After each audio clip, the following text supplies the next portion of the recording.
Hey guys, welcome back to the channel. My name's LT and we build custom and high performance trucks, and I show you guys every step along the way. And yes, we do a lot of technical and in-depth explanation. Now today we're going to be making some more headway on our 93 F-150 408 Windsor project. We've got the engine in, if you saw last time, is connected to the stock E4OD, which will get switched out at a later date. So today the goal is to make a little bit of headway on the accessory drive here. You can see I do have the water pump already installed and the crankshaft pulley. Now this was part of a Summit Racing balancer kit. You can see the balancer there, and because of all the different weird offsets that Ford uses, luckily the balancer kit did include those different spacers that you can maybe see right there. So we've got the correct offset on the balancer pulley, which luckily is one of the easier things we've had to do on this project so far. So anyway, we've got a brand new water pump installed, and just the pulley's kind of loosely bolted on there because I am going to be using the stock mechanical fan. I've got the hardware in there, but I haven't cleaned up these stock brackets yet because they're kind of nasty. So I had to do a little bit of shopping because normally I've been using just a couple of cans of brake cleaners, you know, screwdrivers, putty knives, and some brushes, and a cookie sheet on the table, which is not a great way to get stuff done. I mean, you can make something really clean, but it takes a while. So Harbor Freight had a deal on a parts washer. It was on clearance. I paid like 130 bucks for it. You guys have probably seen this over and over online, and right now it's empty. I got to go get some solvent for it, but this is what I'm going to use to clean up some of the brackets and stuff, because you can see, I mean, they're really nasty, and I don't want to use a million cans of brake cleaner to clean that up. The second thing I bought, not from Harbor Freight, this guy right here. It's a evaporative cooler, or a swamp cooler, as you might have heard it called before, and I'm kind of doing this partly just to test how loud it is because I have the fan running on medium right now, and my mic is obviously right here on my shirt. So kind of curious how much background noise this is going to make, which is kind of inconvenient, but it's a necessity because for the past month it's been pretty much over 90 degrees every single day here in central Utah, which is, I'm from the north. I love snow. I do not do well in heat, so we needed something to make it a little more comfortable in the shop here. So we get a swamp cooler. It says it'll do, I forget the specs on it, but they said it'll do like 1,000 square feet or something, a little bit more than we have in the shop here. So I figured, you know what, let's give it a shot. It was from Amazon. If it didn't work out, they have an amazing return policy. So I'll put the link in the description if you want to check one out. I go through about, well, I got a 5-gallon bucket I have to keep filling up. I go through a 5-gallon bucket every couple of hours, and I just topped it off a little bit ago. But anyway, this is what we're using to kind of keep it a little bit cool in here. I do have to leave the door open so it kind of draws in some fresh, cool, or not cool, but fresh, warm, dry air from the outside to pass through the evaporation unit. And you kind of see how the screen's getting really dark here. That's the one trade-off of having to have the door open, because the camera automatically adjusts for that extra light, and it makes it a little bit inconvenient, again, for filming, but that's all right. I would much rather be cool and comfortable than warm and quiet and dry, I guess. So anyway, yeah, more progress on the F-150. We're going to get the accessory drive cleaned up. So really the next thing that I got to do is go, I ordered some just parts cleaning brushes, because the little deal there, it doesn't come with any sort of brushes. I'm going to go down to my local solvent station and not pick up some diesel fuel that I'm going to use for solvent. I'll definitely get the correct environmentally friendly recommended solvent for this thing. We'll start cleaning some parts. It'll make some more progress.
They say every failure is an opportunity to learn a lesson. So we learned 3 really good lessons today.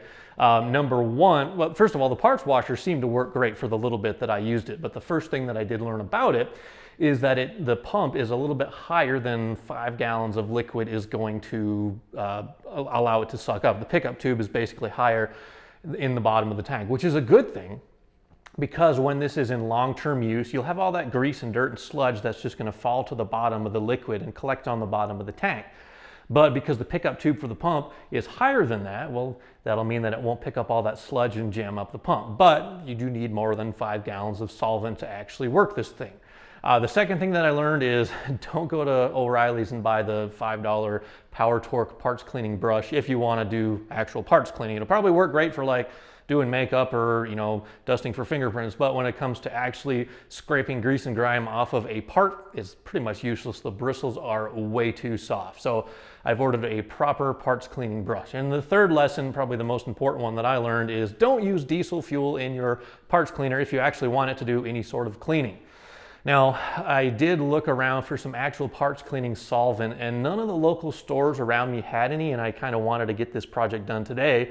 And I had read on more than one forum that diesel fuel would be a great substitute. It's an inexpensive solvent that you could put in your parts washer. And yes, it's liquid, and yes, the pump will move it around, but when it comes to cleaning dirt and grime and grease, it's pretty much useless. So I drained it right back out. I'm gonna get that stuff recycled. I've already ordered some actual parts cleaning solvent. They said the stuff you can get from Tractor Supply is a really, really good solvent. So I've got 2 5-gallon buckets that I ordered, and I'll pour that in whenever it shows up, and then hopefully it'll do a little bit better job.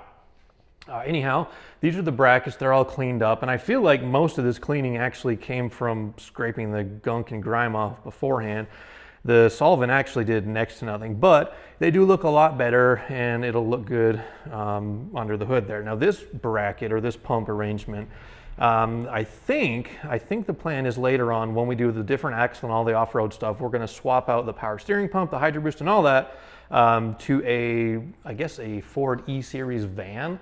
If you get the similar year with a 351, they used apparently a Saginaw power steering pump, which is probably similar to what the GM stuff used, instead of this Ford pump, because I know these Ford pumps, they do get noisy and they whine and they're not that great. So anyway, this is just gonna go back on for now, and we'll cross that other bridge when the time comes. But they're cleaned up and they're gonna go back on for now.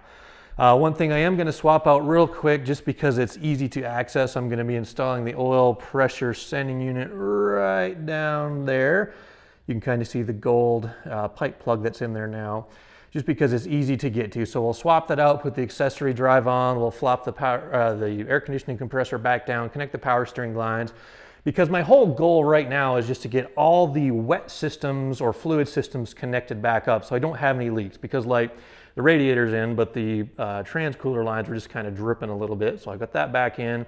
The power steering, I can't push the truck because if I turn the wheel, it'll spit power steering fluid. So we'll get the pump back on, then I'll seal that up. The AC, this is still a sealed system because I just moved the pump over, the compressor over, so we'll get that back on the engine.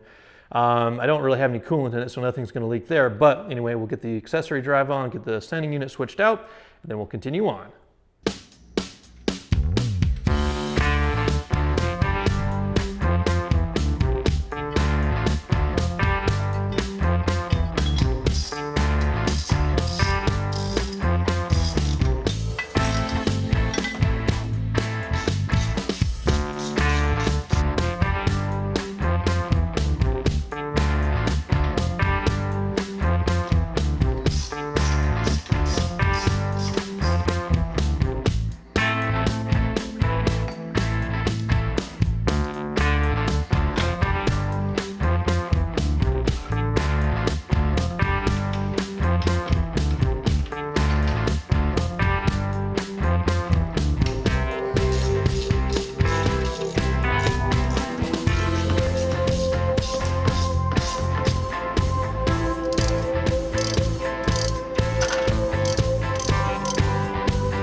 So everything that we bolted on today went on the first try and required zero modification. Those are two really good things, especially when you're working on a Ford. So I am happy and progress has been made. We're not quite ready to fire this thing up just yet, but it's starting to look more like a completed vehicle rather than a project that has just been started.